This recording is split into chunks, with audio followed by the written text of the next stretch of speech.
Par le baptême, le chrétien entre dans la communauté voulue par le Christ, le nouveau peuple de Dieu, ouvert à tous les peuples. Saint Luc, dans les Actes, célèbre cette fraternité chaleureuse de la première communauté de Jérusalem. La multitude de ceux qui étaient devenus croyants n'avaient qu'un cœur et qu'une âme. Ils mettaient tout en commun. Acte 4, 32. Il y a certes dans cette jeune église des responsables, mais ils ne sont pas au-dessus des autres chrétiens. Acte 10, 26. Car il n'y a pas de dignité plus grande que celle de baptisés et d'enfants de Dieu.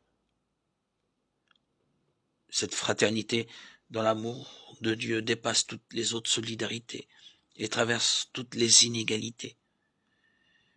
Car tous vous êtes par la foi fils de Dieu en Jésus-Christ. Oui, vous tous qui avez été baptisés en Christ. Vous avez revêtu Christ. Il n'y a plus ni juif ni grec, il n'y a plus ni esclave ni homme libre. Il n'y a plus l'homme et la femme. Car tous, vous n'êtes qu'un en Jésus-Christ. Galates 3, 26, 28. Je vous invite à lire aussi la lettre aux Éphésiens, chapitre 4, 3, 6.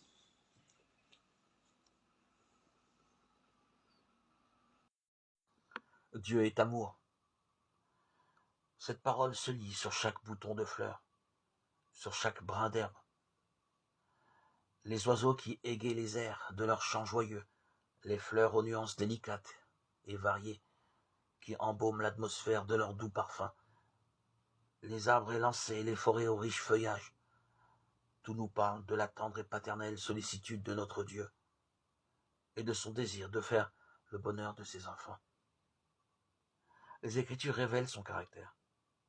Dieu nous y fait lui-même connaître sa compassion et son amour infini.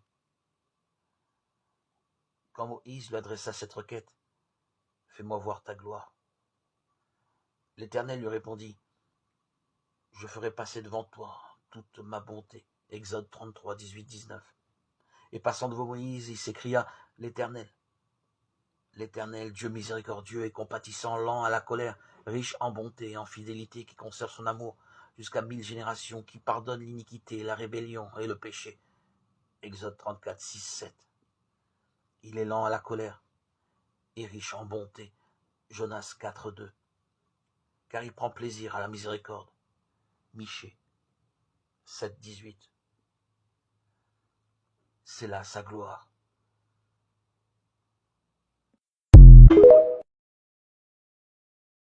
Plein d'hommes qui était malade et lui dit, « Te voilà guéri, ne pêche plus. Il pourrait arriver quelque chose de pire. » L'homme partit annoncer aux Juifs que c'était Jésus qui l'avait guéri.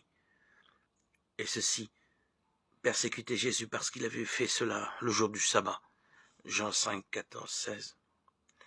À la piscine de Bethsatha, Jésus remet sur pied un homme qui gisait depuis 38 ans. Il est terrible de vivre dans cet état. Mais il peut arriver quelque chose de pire, devenir esclave du péché. Car le péché nous met à terre et souvent même plus bas que terre. Le diable veut nous voir ramper devant lui, alors que Dieu nous veut libres, vivants et debout devant sa face.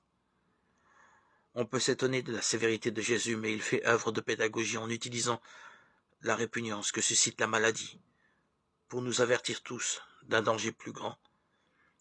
Jésus ne juge ni ne condamne puisqu'il vient de guérir et de relever. D'ailleurs, c'est à lui que va arriver quelque chose de pire. Déjà ses ennemis le persécutent en attendant de pouvoir l'éliminer, en prenant sur lui tous nos péchés, en les clouant sur le bois de la croix. Jésus détourne de nous le pire et nous ouvre le meilleur, la miséricorde et le salut.